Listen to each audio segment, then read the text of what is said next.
Greetings, denizens of the digital world. It is I, the Serial Killer, coming to you today on day whatever the hell it is. It's day 218 of the year of vlogging dangerously.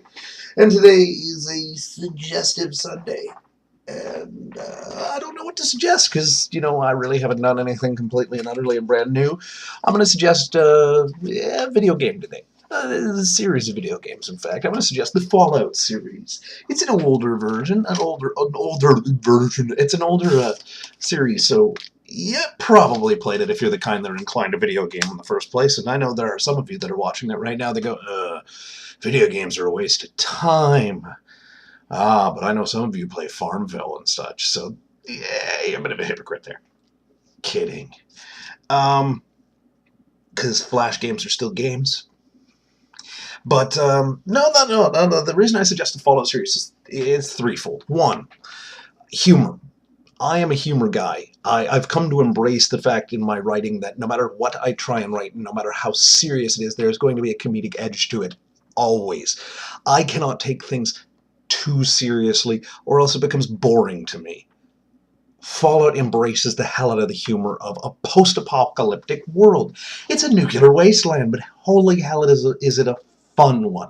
There are pop culture references. There are lunatic situations that are just nutty. In one example being Canterbury Commons in Fallout 3, the first of the 3D walk-around first-person RPG shooter Fallouts. Canterbury Commons has two superheroes vying to protect the town, and really all they're doing is having chaotic and nutcase fights. One is dressed like an ant, and she has control over ants, and she's the antagonizer, and the other is the robot guy that I can't the mechanist, and he's a robot repair guy who puts robots out there, and they fight the ants, and craziness happens. It's the comedy. I love the comedy of it.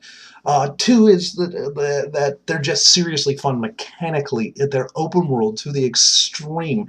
The only one of the entire Fallout line that isn't really open, per se, is Fallout Tactics, which is still a good game anyway. It's still in the world and it's still got its fun. And 3 is just replayability. They're replayable as hell. I just finished Fallout 3. I did every bit of the content as far as stories that I could come up with. And there were still after hundreds of hours of gameplay, over the course of a couple of weeks of not really working, I still only explored half of the map. There's so many unexplored little nooks and crannies and areas and things to find and such. And even in the first game where you've got a time limit, it's extremely extremely open for searching and finding new things, and it's replayable because you can play down different paths. Like the oldest of the games, you can still approach things completely different the second time, the third time, the fourth time you play. Ultimately, with the time limit, there's only so much you can do, so it kind of lends itself to being that kind of game that plays out more. Now, there's goofiness, there's badness to all of them. They've got their faults, but no game is without fault. And so that's why I suggest them. And I'm going to go because I got to turn my fan back on because I'm melting.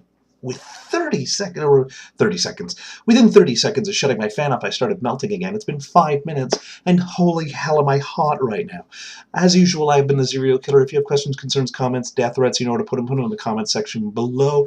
I will talk to you tomorrow.